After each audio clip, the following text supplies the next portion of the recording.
What's going on, my Astro family? Welcome to your weekly horoscope overview and reading for the week of September 8th through September 14th, 2024. We got a lot of astrological happenings in the sky, and I'm going to speak generally about how those energies are affecting all of us, and then I'll talk more about how it's going to affect each sign after I give you the rundown of what's actually happening, so you can make more of it to make the transformations and the shifts that you need. Okay, so let's start with the key planetary alignments.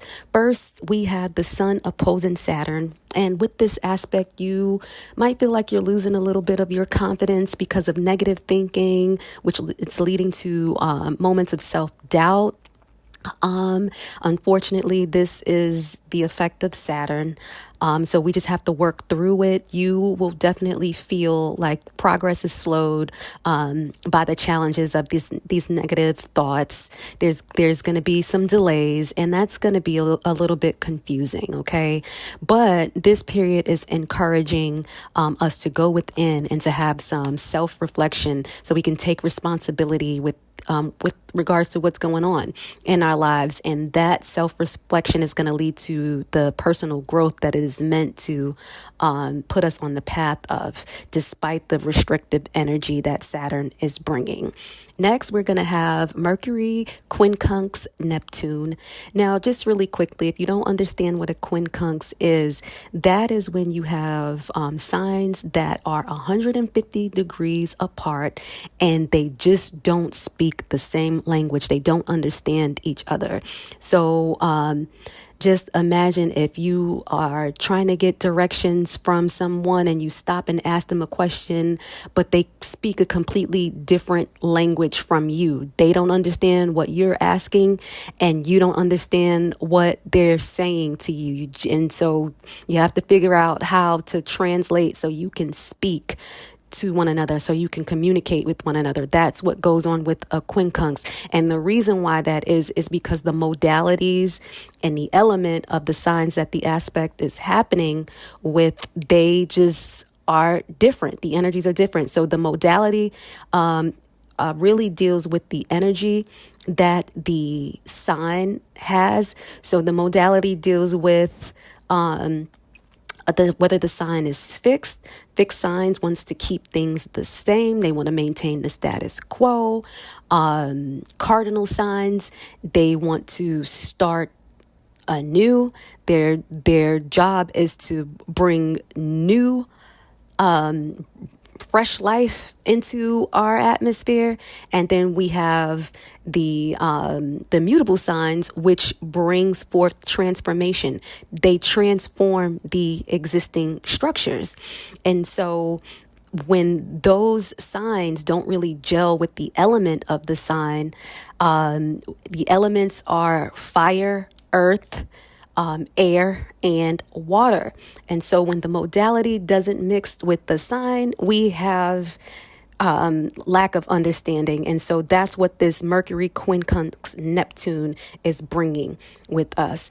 And so we might have trouble with mental clarity. This is going to be confusing, and we're going to have difficulty aligning intuition with logical thoughts. So there's going to be a lot of trouble with trying to kind of, work that out. So your instincts might feel a bit reliable because, Neptune is involved. And there's going to be a tendency to drift into daydreams. So watch for that.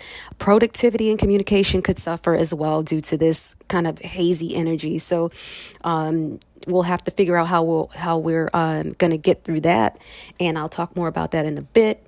We're also having Mercury quincunx Pluto, so conversations and anything that we say, any type of exchange of words with another, that might stir up some intense reactions and power struggles. So we just want to watch what we say to people. We don't want to, be having our words cause arguments and misunderstandings, but it might be inevitable because of the energy that's happening here. So also reassessing past choices or adjusting current plans could be beneficial as second guessing is coming now. So that's a positive of it. If you're second guessing something, you might just take a second look at it and see where you can do things differently. We also have Venus this week quincunxing Saturn. This is going to deal with emotional sensitivity. So emotional sensitivity will increase, but the source of the feelings just may not be clear. You might not know where this sensitivity is coming from. It's expressing affection or engaging socially, that can kind of feel awkward or forced. So if you feel that, kind of step back a bit. Yeah, it's naturally going to create some emotional distance, but it will pass. There's going to be a tendency to hesitate in relationships, causing feelings of, isolation. Unfortunately, Saturn, quincunxing Venus, it's going to be a little awkward. Later on, we're going to have Mercury sextile Mars, right? The sextile is a easier energy.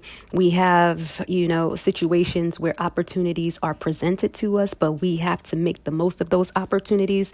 So really with this sextile, you're going to be asking yourself, how am I going to seize the opportunity that is presenting, or what do I need to do to behold the opportunity that's in front of me? Because you have to put forth energy with the sextile.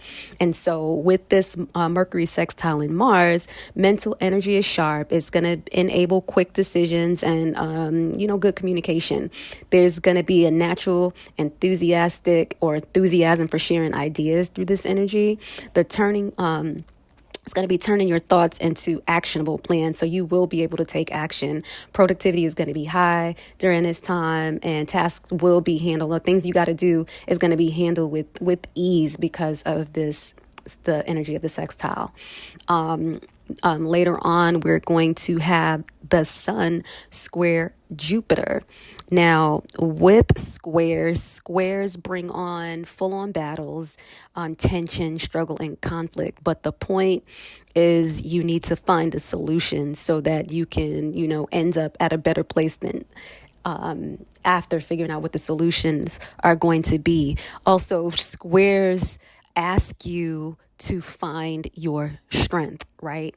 How do you best use this energy to solve the problem or the challenges that's being put before you, right? You want to ask yourself, who do you want to be, or who will you be when this challenge is over, right? How is this challenge teaching you to dig deep and to find your strength? That's why, squares are hard, but they make us who we are. So embrace this energy, right? And with the Sun squaring Jupiter, there's going to be a sense of dissatisfaction and restlessness that may arise. But, it's prompting you to desire more and to find your strength and take the action to be who you want to be and to have the outcome that you want when the challenge is over. There is a risk of overreacting and creating inflated expectations. So just be aware of that. Your optimism, ultimately is going to be high with Jupiter there, right? And the moods may be a bit unstable because Jupiter is blowing it out of proportion, but the energy can feel creative. So use it wisely, right? Find your strength and overcome. That's the point. Now, guys, I want to quickly go over what's happening with the moon, because the moon greatly affects our emotions, or it can affect our emotions. And if we know what's going on, we can make the most of these influences. So the moon's transit is going to be transiting through different zodiac or different signs throughout the week. Each sign the moon passes through is going to bring its own unique energy that's going to impact us significantly. It's going to impact our relationship. It's going to impact our interactions with folks. So you want to be abreast of what's going on. The moon stays in each sign for about 2.5 days. So understanding the order of the transitions can actually help us, prepare for the emotional landscape that we're going to be walking into for the week. And so this week, the moon is moving through Scorpio, Sagittarius, Capricorn, and Aquarius. Okay. And so when the moon is in Scorpio, our emotions are deep and intense, driving a desire to explore the underlying truth of, situations that we're in the midst of. And so there's a strong pull towards introspection with this transit, and it's making it a powerful time for personal transformations and shedding old emotional baggage. So feelings of progressiveness or suspicions may also arise. So it's essential to avoid any manipulative behaviors or obsessive thoughts at this time. So you're warned, right? The best activity, you want to manage your finances during this time, engage in deep self-reflection or research. You want to work on personal transformation or psychological healing. That's great with this energy. This energy is great for that. The moon in Sagittarius is going to bring a sense of optimism and adventure, pushing you to seek new experiences and explore different perspectives. All right. It's going to shift the focus away from the details and the desire to look at the broader picture will become strong at this time. Spontaneity is the key here, and there's going to be a tendency to act on impulse rather than on plan. So watch out for that. There may be a risk of overextending yourself or exaggerating situations. So it's important to stay grounded during this time. The best activities at this time is going to be traveling, embarking on new adventures, engaging in physical activities or sports, learning new things or pursuing higher education. Taking part in spontaneous, exciting ventures is also good at this time. And so when the moon is in Capricorn, the need for structure and discipline is going to become more apparent, and that's going to push you to focus on long-term goals and responsibilities. Time management becomes a priority, and there's a strong desire to work towards tangible results at this time. The energy feels serious and goal-oriented when the moon is in Capricorn, and that makes this a good time for productivity. Though emotions may feel a little bit restrained, right? This period can also feel a bit heavy, but it provides a strong foundation for success overall. The best activities during this time is going to be working on career goals, long-term projects, organizing practical tasks, or making long-term investments, planning and structuring business ventures or personal goals is all good when the moon is in Cap. When the moon is in Aquarius, a desire for freedom and innovation takes over. This leads to a focus on unconventional ideas and progressive thinking. That's Aquarius for you. Emotional detachment allows for more rational approach to situations, encouraging intellectual exploration at this time. Group dynamics and social causes become more important, and there's a pull towards working for the greater good when the moon is in Aquarius. Also, when the moon is in Aquarius, breaking away from routine and embracing new methods is good, although personal freedom may take precedence over rigid structures at this time. The best activities when the moon is in Aquarius is going to be engaging in social groups or activities, brainstorming new and innovative ideas, exploring unconventional approaches to problem solving, and taking part in progressive or humanitarian projects. That's what I got for you overall. Now let's see how this is going to be affecting each of the signs. Let's go, guys. Gemini, the week starts out on September 8th. That is Sunday, September 8th, with the moon in your sixth house. At that time, practical matters will take priority over emotional concerns. You'll find yourself focusing on tasks at work and the responsibilities that are right in front of you. This is going to be a time to pay attention to your health as well, your health, wellness, and your daily habits and routines. Making making improvements in these areas will feel especially significant and important to you. Also on the 8th, you'll still have Pallas Athena opposing your sign.